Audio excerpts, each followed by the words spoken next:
नमस्कार साथियों, the determination YouTube channel पर एक बार फिर से आप सबों का हार्दिक स्वागत है। और आज हम आप लोगों के लिए एक खुशखबरी लेके आए हैं। और जैसा कि हमने आप लोगों से वायदा किया था कि द डिटर्मिनेशन टीम जो है वो गांव के जो ग्रामीण अंचल के जो छात्र छात्राएं हैं जिनके पास बहुत ज़्यादा संसाधन नहीं जुट पाते हैं, उन बच्चों तक शिक्षा को पहुंचाने के लिए इस टीम ने जो एक मुहिम छेड़ा है उसे हम इस अपने YouTube चैनल के माध्यम से भी जो है वो आगे बढ़ा रहे हैं निरंतर। और हमारी जो ऑफलाइन क्लासेज चल रही है उसके माध्यम से भी पूरी कोशिश की जा रही है कि ग्रामीण अंचल के ग्रामीण कस्बे के जो छात्र छात्राएं हैं उनके सपनों को भी एक उड़ान दिया जा सके। और इसी के अंतर्गत आज हम अपने इस चैनल पर भी एक नई फैकल्टी जोड़ने जा रहे हैं। और जो आज हम इस चैनल के माध्यम से जिनसे आपको रूबरू करवाएंगे वो हमारे ऑफलाइन क्लास में उपलब्ध हैं। और चूँकि आपको मैं बता दूं कि भारतीय रेलवे में उनका सिलेक्शन हो चुका है, तो इंडियन रेलवे की सेवा में वो ऑलरेडी जा चुके हैं और संभवतः सितंबर अक्टूबर में उनकी ज्वाइनिंग भी होनी है। तो उनकी जो एक जीवन यात्रा रही वो काफ़ी संघर्ष की जीवन यात्रा रही, काफ़ी अनुभवों के बीच उनकी जीवन यात्रा गुजरी है। और एक कहावत है कि जब आपकी जीवन जिन पहलुओं से जिन पथों से गुजरती है, जो एक अच्छा पथिक होता है वो अपने अनुभवों को समेटता चला जाता है। और ऐसे ही शख्सियत हैं मिस्टर राहुल कुमार, जो हमारे संस्थान से कभी जुड़े और हमें गर्व की अनुभूति हो रही है कि आज वो हमारे संस्थान में बतौर टीचर। मैंने उन्हें कहा कि आप जब तक इंडियन रेलवे की सेवा को ज्वाइन नहीं कर रहे हैं तब तक हमारे ऑफलाइन क्लासेज में आए, और उन्होंने इसे सहर्ष स्वीकार किया। और इसके बाद चूँकि मैं उन्हें आसानी से छोड़ना नहीं चाहता हूँ, जाने देना नहीं चाहता हूँ, तो मैंने उन्हें कहा कि आप हमारे यूट्यूब की जो चैनल है उस पर जो है वो आएँ। और इस बहाने जो हैं वो जो छात्र छात्राएं खास करके जो अभी बिहार पुलिस की जो बैच चल रही है और जो बीपीएससी शिक्षक भर्ती परीक्षा बिहार में एक बहुत बड़ी परीक्षा है जो आयोजित की जा रही है बिहार लोक सेवा आयोग के द्वारा, तो इन परीक्षाओं के मद्देनज़र हमने आप लोगों से वायदा किया था कि हम वो तमाम शिक्षण सामग्री आप लोगों को उपलब्ध करवाएंगे, कुछ अच्छे कंटेंट उपलब्ध करवाएंगे और हम पूरी कोशिश करेंगे कि हम आपके सपनों को जीवंत होते देख सके, आपके सपनों को एक उड़ान दे सके। तो चलिए हम आपको अब मिलाते हैं अपने नए फैकल्टी से। और स्वागत है मिस्टर राहुल जी। तो ये कई सारे विषयों के बहुत ही एक्सपर्ट हैं। आइए राहुल जी। लेकिन फ़िलहाल आप लोगों को इस चैनल के माध्यम से वो अपनी जो अनुभव है, अपनी जो उन्होंने कम्पिटिटिव प्रतियोगिताओं के तैयारी के दौरान जो अनुभव उन्होंने जुटाया, जो उनकी शिक्षा का जो एक बड़ा ऊंचा एक स्तर जो उन्होंने छुआ है, उन अनुभवों का फ़ायदा आप लोगों को भी मिल सके, इसलिए मैंने इन्हें जो ऑफ़र दिया और उन्होंने सहर्ष स्वीकार भी किया। तो वेलकम है आपका। और चलिए आप लोग रूबरू होइए इनसे और फिर हम बात करते हैं आपसे। और आज की एक क्लास भी होगी। सर का धन्यवाद कि उन्होंने मुझे यहाँ पे कहा आने के लिए। जैसे कि आपको सर अभी पहले बता ही चुके हैं, ऑलरेडी मैं इंडियन रेलवे में अभी सेलेक्ट हूँ। और अभी हमारी हुआ ये कि बीपीएससी बिहार पुलिस और भी बहुत सारे अभी ऑफलाइन क्लास हैं, वहाँ पे अभी हम क्लास कर रहे हैं कुछ दिनों से। तो अभी फुर्सत हो नहीं रही थी, बावजूद अभी सर हमसे बोले तो हमने कहा ठीक है। सर का धन्यवाद। जैसे कि सर अभी आपको बताए हैं कि हम ऑलरेडी अभी बहुत सारे क्लास अभी हम कर रहे हैं यहाँ पे बीपीएससी की ऐसी जो शिक्षक भर्ती परीक्षा हैं, और इसके अलावा आपका बिहार पुलिस और भी ढेर सारे अभी आपको सीटेड वगैरह भी आपको यहाँ पे ऑफलाइन क्लास चल रही है। उस क्लास में अभी हम कुछ दिनों से क्लास कर रहे हैं। और जैसे कि आपको अभी सर बताए हैं कि हम ऑलरेडी अभी भारतीय रेलवे में सेलेक्ट हो चुके हैं और हमारे ज्वाइनिंग में थोड़ा देरी है। तो इन चीज़ों को देखते हुए सर ने हमसे बोले कि थोड़ा टाइम देने के लिए। तो मुझे लगा कि हमने जो इतना दिनों में जो कुछ भी सीखा सर से और इन संस्थान के माध्यम से, तो जो भी संभव हो पाए हमसे जब तक हम यहाँ पे हैं, तो उन चीज़ों को हम शेयर करें आपके साथ। और आपके साथ कैसे शेयर करें, तो हम अपनी सफलता को नहीं, हम अपनी सफलता में जो हमने चीज़ें सीखा उन चीज़ों को आपको बताएं ताकि आपको लाभ मिल पाए। हमने कैसे सफलता पाई ये महत्वपूर्ण नहीं है, महत्वपूर्ण ये है कि किस कंटेंट के साथ में हमने यहाँ पे चीज़ों को सीखा। तो मेरे ख्याल से बातें होती रहेगी, ठीक ना, हर क्लास में बातें तो हो ही जाती है 2, 4, 5, 10 मिनट की। तो आज हम लोग सीधे क्लास पे आते हैं, हमें आज पढ़ना क्या है, ठीक ना। तो जैसे कि हमारा आज टॉपिक है जो खास करके बिहार पुलिस जैसे एग्ज़ाम जो है आपका, हालांकि सारे एग्ज़ाम ऐसा नहीं है, आप यकीन मानिए कि हम आपको एक चीज़ बता दें पहले ही कि हम जितने भी सवाल बोलेंगे आपसे, पूछेंगे आपसे, कहेंगे आपसे, वो सारे के सारे सवाल प्रीवियस ईयर में पूछे गए होंगे, हर एक सवाल, ये मान के चलिए। और वही सवाल आपको हमेशा पूछे जाते रहे हैं। तो इन्हीं कड़ी में आज हम शुरू करने जा रहे हैं अंतर्राष्ट्रीय संगठन, जहाँ से ढेर सारे सवाल परीक्षाओं में पूछे जाते रहे हैं और पूछे जाने की संभावनाएं हमेशा रहती है। तो ढेर सारे हम संगठन पढ़ेंगे, जिसमें UN है, G20 है। अभी आपको पता ही होगा कि भारत के 58 शहरों में लगभग G20 का बड़ा सम्मेलन अभी चल रहा है। इस पर हम बहुत ही बारीकी से एक एक चीज़ आपको बताएंगे। इसके अलावे ढेर सारे संगठन आपका है, जैसे कि आपका देख लीजिए G7 है, ब्रिक्स है, इसके अलावा आपका आसियान है, सार्क है, ढेर सारे संगठन है। उन संगठनों के करीब में एक संगठन है आपका, जो महत्वपूर्ण संगठन है आपका, वो है आसियान। तो आसियान, जैसे कि हमने कहा, आसियान तो इसका पूरा नाम क्या है आपका, association of south east Asian Nations, ठीक ना। अगर हिंदी नाम कहे, अगर हम इसका नाम होगा आपका दक्षिण पूर्वी एशियाई राष्ट्रों का संघ। अगर आपको बता दें इसमें कि इसकी स्थापना कब हुई थी आपका, तो 8 अगस्त 1967 को हुई थी। और इसकी मुख्यालय है आपको इंडोनेशिया की राजधानी जकार्ता में। लेकिन आप देखिए कि जो ढेर सारे ऐसे स्टूडेंट हैं जो स्टैटिक जीके को स्टैटिक की तरह पढ़ते हैं।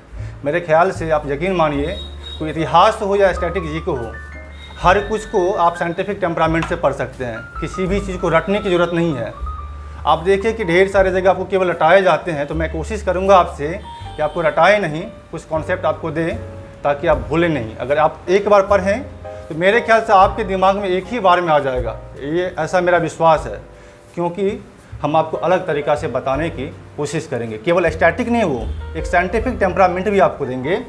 तो जैसे कि इसमें क्या है आपका आसियान है। इससे पहले थोड़ा हम पीछे जाते हैं, और पीछे हम आते कहाँ पे, एशिया।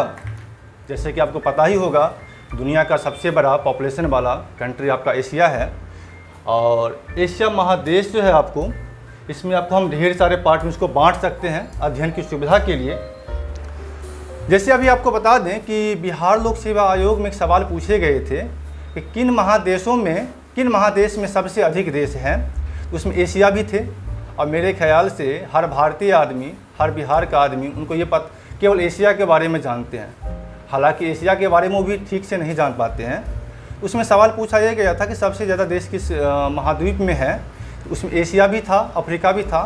मैक्सिमम लोगों ने उस सवाल को गलती किया, ठीक है ना, एशिया लगा के। जबकि सबसे अधिक देश अफ्रीका महाद्वीप में है, 54 देश हैं, और एशिया में आपका 47 देश हैं। तो 47 देशों को हमने क्या करा, आपको बांट दिया। और ये बांटने का रीज़न है, हम आपको अभी महाद्वीप नहीं बताने जा रहे, आपको एशिया महाद्वीप मौका मिलेगा तो आपको बताएंगे ही। आपको पूरा एशिया कॉन्टिनेंट बाद में हम करवा देंगे, ठीक ना। तो फिलहाल हम अभी यहाँ पे आते हैं कि एशिया कॉन्टिनेंट जो आपका है, जिसमें आपको 47 देश हैं। इसमें सबसे पहले हमने क्या करा, आपको इसको बांट लिया हमने अध्ययन की सुविधा के लिए। उसमें पहला आपका वेस्ट एशिया है, ठीक ना। फिर हमने क्या करा, आपको ईस्ट एशिया है। फिर उसके बाद आपका ये साउथ एशिया है। इसके अलावा आपका ये है आपका साउथ ईस्ट एशिया है। ये महत्वपूर्ण है, क्यों महत्वपूर्ण अभी बताएंगे आपको। इसके अलावा आपका मिडिल एशिया है, नॉर्थ एशिया है, और इसके अलावा एक मिडिल ईस्ट है। जैसे कि इसमें एक पहला हो गया आपका वेस्ट एशिया, जिसमें 16 देश है। ईस्ट एशिया, इसमें 5 देश है आपका। फिर साउथ एशिया है, जिसमें 7 देश है। साउथ ईस्ट एशिया, जिसमें आपका 10 देश है। नॉर्थ एशिया है आपका, जिसमें आपको लगभग 2 देश है इसमें। और इसके अलावा मिडिल ईस्ट है, जिसे हम मध्य पूर्व कहते हैं, उसमें हमने 16 और 6 करके लिखा है। इसका मतलब ये हुआ कि 6 देश आपको अफ्रीकी देश हैं, इसमें मिडल ईस्ट में, हम मिडल ईस्ट की बात कर रहे हैं, और इसके अलावे 16 देश आपका पश्चिम एशिया का है। और इसमें जो सारे इसमें महत्वपूर्ण हैं, अभी हमको पढ़ने क्या है आपको, ये आपको पढ़ने हैं साउथ ईस्ट के बारे में। क्यों पढ़ने हैं इसके रीज़न आपको बता रहे हैं आपको। जैसे आप देखिए यहाँ पे, अच्छा इसमें हम पहले ही आपको बता चुके हैं कि इसमें 47 देश है कुल मिला के। एशिया कॉन्टिनेंट में आपका कुल 47 देश है। ये 16 हो गया, 5 है, फिर 7 है, फिर 10 है, फिर आपका मिडल एशिया में 5 देश है, आपका नॉर्थ एशिया में 2 देश है, अब मिडल ईस्ट में आपको 16 + 6 है, ठीक ना। और एक पापुआ न्यू गिनी है आपका, और एक आपका पूर्वी तिमोर है। अब काउंट कीजिएगा तो 47 इसमें हो जाएंगे, ठीक ना। सारे को देख लीजिए, 16, 5 21 और 7 28, 10 38 और 5 43 और 2 आपका 45 और ये 2 है आपका 47। ये अलग है। मिडिल ईस्ट जो है आपका, ये इसमें अफ्रीका के भी देश आपको शामिल हैं और एशिया के भी देश शामिल है। कभी बताएंगे आपको मिडिल ईस्ट के बारे में, ऐसा नहीं है, ठीक ना। फिलहाल देखिए, आप जो सवाल पूछे जाते हैं, हमने पहले ही आपसे कहा कि आपको साइंटिफिक टेम्परामेंट देंगे आपको हम स्टैटिक जीके में भी। जब भी आप पढ़िएगा तो उसको ऐसे ही पढ़ना है आपको, ठीक ना। जैसे ये क्या आपका, ये आसियान है, ये क्या लिखा आपको है, साउथ ईस्ट है। इस की पॉइंट को आपको पकड़ने हैं। क्या इसमें आपको south east Asia, south east ये आपको क्या कंट्री है। इसका मतलब ये हुआ कि जब भी आपसे सवाल पूछे कि आसियान के मेंबर्स कौन हैं, आसियान के मेंबर कंट्री कौन है, इसका मतलब ये हुआ कि साउथ ईस्ट के जो कंट्री होंगे वही केवल और केवल उसके मेंबर होंगे। इसीलिए हमने इतना यहाँ पे लिखा कि इसमें साउथ ईस्ट में कौन कौन से आपको देश हैं, ये आपको ध्यान में रखने हैं। कौन कौन से देश इसमें है आपका, एक आपका मलेशिया है, फिर आपका इंडोनेशिया है। देखिए यहाँ पे सिया है, मलेशिया, इंडोनेशिया और इसके बाद कंबोडिया। 3 आपको या करके है आपको, ठीक ना। Malaysia, Indonesia, Cambodia, Thailand, Laos. अब सिंगापुर का नाम सुने होंगे, एशिया का सबसे बड़ा घना देश है ये, यानी कि डेंसिटी वाला देश है ये सवाल आपको पूछे जाते हैं आपसे, ठीक ना। ब्रुनेई है आपका ये, ठीक ना। म्यांमार है, अभी देखिए ये आपको महत्वपूर्ण है। ये मैक्सिमम लोगों को पता ये होता है कि भारत के बगल में आपको म्यांमार है, जिसका नाम पुराना नाम बर्मा रहा करता था। कि म्यांमार भले आपका भारत का पड़ोसी राष्ट्र है, लेकिन ये साउथ एशिया में नहीं आते हैं। ये आपका साउथ ईस्ट एशिया की कंट्री है। ये महत्वपूर्ण चीज़ है, क्योंकि मैक्सिमम लोग यहाँ पे गलत कर जाते हैं कि म्यांमार भारत का पड़ोसी राष्ट्र जरूर है, लेकिन वो साउथ ईस्ट एशिया के आपको देश हैं, ठीक ना। इसके अलावा एक देश है आपका फिलीपींस, बहुत फेमस नाम है।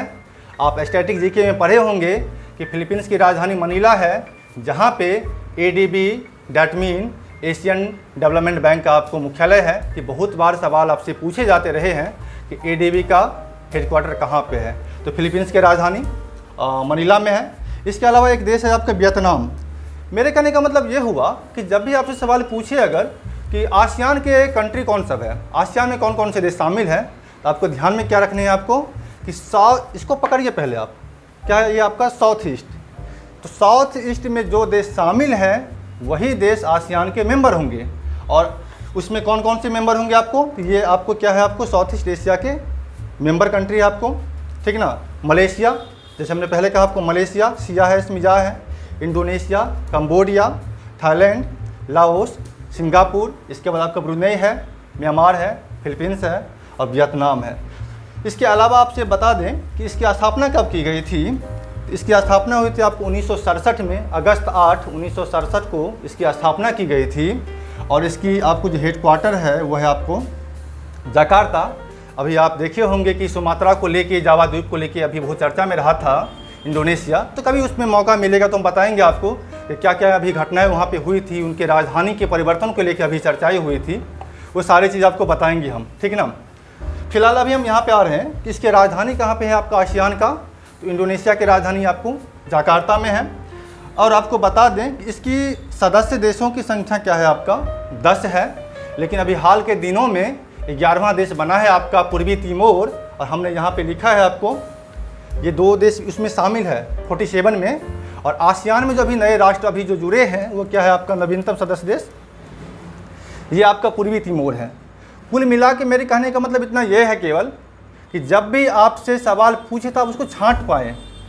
हर कुछ आपको याद नहीं रह पाते हैं, तो आप छांटने का भी एक प्रोसेस है, उस छांटने का भी आपको तरीका पता होने चाहिए, तभी आप उसको छांट पाइएगा, अन्यथा बड़ा फिर मुश्किल हो जाता है। इस पूरे आप देखिए इसमें ये जो आपका आशियान है, इसमें क्या सब आपको ध्यान में रखने हैं। पहला तो इसको ये आपका की पॉइंट हो गया क्या, ये साउथ ईस्ट का, ये यानी ये सारे मेंबर क्या होंगे आपको साउथ ईस्ट एशिया के होंगे। इसकी स्थापना कब हुई थी, आपको 1967 में हुई थी, और हेडक्वार्टर आपका जकार्ता जो इंडोनेशिया की राजधानी है। और इसमें जैसे हमने पहले ही कहा कि साउथ ईस्ट के कौन कौन से आपको कंट्री हैं, ये आपको ध्यान में रखने हैं, और फिर आप 2-4 बार पढ़िएगा तो हो जाएगा, बहुत ज़्यादा टफ नहीं है। हालांकि हम आपसे पहले ही कह दें कि सारे एशिया के जितने भी कंट्री है आपका, ये जो पार्ट है आपका वेस्ट एशिया का, ईस्ट एशिया का, साउथ एशिया में जितने भी आपको देश है, जैसे भारत है आपका, नेपाल है आपका, पाकिस्तान है, श्रीलंका है, मालदीव, सारे आपको बता देंगे हम। जो भी 7 देश हैं उसके बारे में हम आपको ठीक तरीक़ा से, उसकी करेंसी क्या है, उसकी कैपिटल क्या है, और उसके पॉपुलेशन क्या है, डेंसिटी क्या है, स्मॉलेस्ट कंट्री कौन सी आपको है, आपका है, बिगेस्ट कौन सा है, सारे आपको हम कोशिश करेंगे कभी नेक्स्ट क्लास में बताने की, ठीक ना। तो आज यहीं तक रखते हैं, फिर मिलते हैं बहुत जल्द। धन्यवाद, नमस्ते।